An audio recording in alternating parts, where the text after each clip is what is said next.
Republicans in the House and Senate fought the Climate Commitment Act and the Low Carbon Fuel Standard bill before they both passed. Now, GOP leaders in both chambers are joining with their Democratic colleagues to denounce the veto of the link between the legislation and a transportation funding package guarantee. Joining me now, House Republican Leader J.T. Wilcox of Yelm. Thank you for your time today.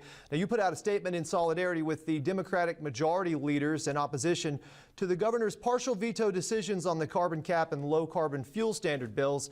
Back in 2019, I believe, the legislature challenged a fuel-related partial veto in the transportation budget, which was also related to the carbon intensity of fuels.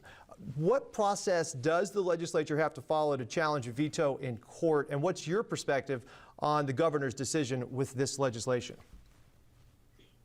Well, first of all, doing government well means that you don't get everything that you want. It means that you have to recognize that other people have interests, and it's not just the legislators, of course, it's the people that they're here to represent.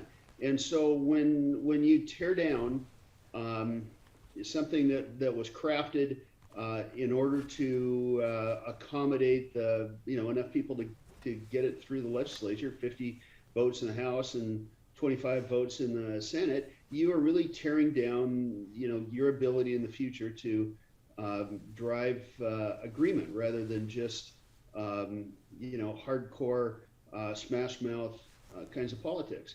And I think the governor has had a pretty bad week. He's had that. He's had an amazing and disquieting conflict with tribes, where a very experienced tribal leader has said some pretty nasty things about the governor, and I don't think she would have done that unless she felt absolutely in the right in that. You also hear from the public all the time, why don't you guys sue the governor? Well, there is a process for doing that. In the House, it means going through the Executive Rules Committee. There is a majority of Democrats on the Executive Rules Committee. Who knew? And so that means that you end up having lawsuits that are funded when it is Democrats who are fighting with the governor. And in this case, there has been some talk by the two Democratic caucus leaders, including the Speaker of the House, that they intend to sue the governor for a violation of his veto authority. That hasn't come through executive rules yet. I would expect it to, and since I've said repeatedly over the last year that it's critical that the legislative branch stand up for its share of power and authority in Olympia, I'll support that if the majority proposes it. Well, so since Republicans are in the minority in the House and the Senate, what role does your caucus have in this process? Very little. If the Democrats want to do it, they have a majority of the votes, and they will, vote to spend public dollars on a lawsuit against the executive branch. I've got a few things that I think we should have sued the executive for over the last year, but because I'm the caucus leader for the minority party, we don't have the votes in executive rules to be able to spend those public dollars.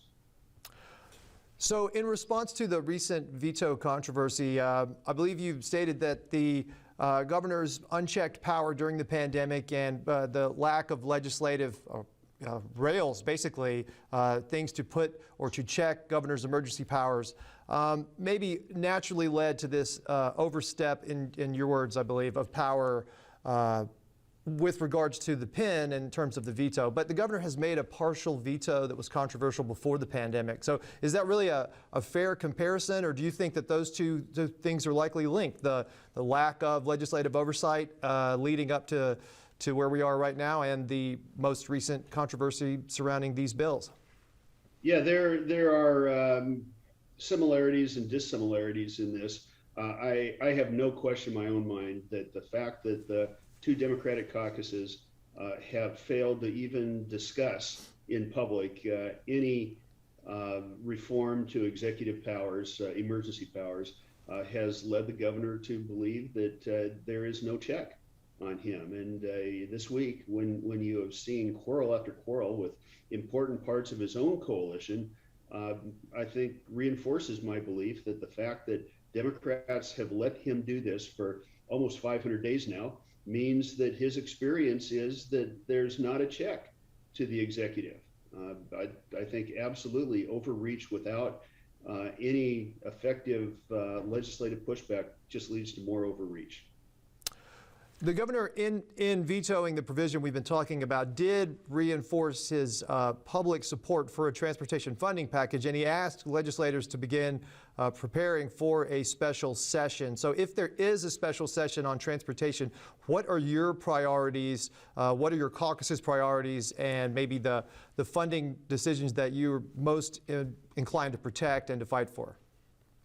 Well, first of all, I think it's important that people understand Republicans often represent middle-class families, working families that live in outlying areas because that's where they can afford housing. And because of that, through no fault of their own, they end up being commuters because the jobs are in the more urban parts of our state. And the fact that these carbon bills are likely to increase the cost of fuel 60 or 70 cents or more per gallon, maybe $10 every time they fill up their tank, means that in spite of all the progressive rhetoric that we've heard over the last year, the effect of what is happening to these families that we represent and we have to protect has been as regressive as it's possible to imagine. And you can't go into a transportation session without understanding the blow that has already been delivered to people who don't deserve that. It should be the folks that we're looking to help, and that hasn't happened. And so I think talking about a new gas tax absolutely exposes this progressive rhetoric because, again, it's hard to imagine a more regressive kind of tax than the carbon taxes that have been imposed or just a straight gas tax.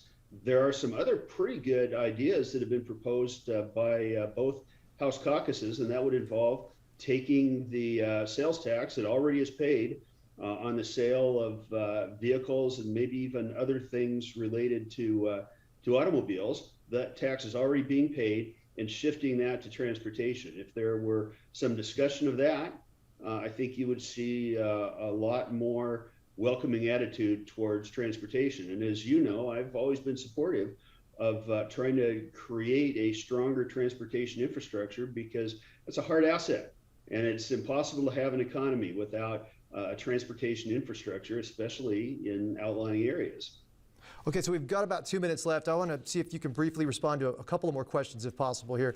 First off, I will say the bill sponsor of the low-carbon fuel standard would take exception to the characterization of how much money that would add to the price of gasoline, pointing out in Oregon it really has not been as substantial. When you give the figures you're talking about, are you talking about a combination of policies or just one specific policy?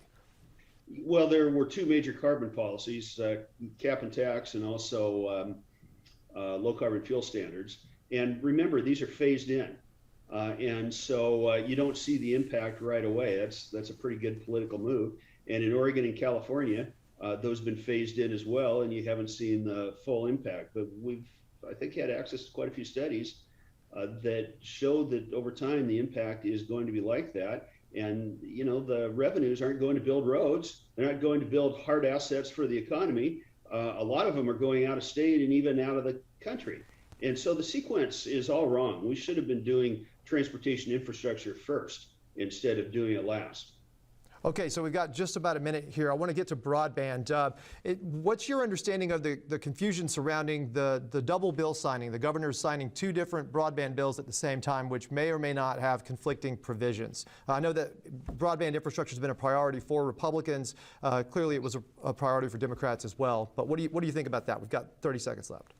Well, it's not a priority if they couldn't choose between two competing bills. There was one that Republicans supported and one that we didn't. I think that's just a failure of caucus discipline. If you really care about this policy, do something in a single bill that, you know, will clearly address the problem, and that didn't happen. With 15 seconds left, any closing thoughts, Representative Wilcox? Well, we are at a strange time in our history, and I mentioned before this was a bad week for the governor. He's been gracious a few times and recognized the fact that House and Senate Republicans are trying hard to be constructive, and we're going to continue to do that. We've got to get past the things that happened this week that I think were ill-advised and divisive. Thank you very much for your time. We appreciate your perspective.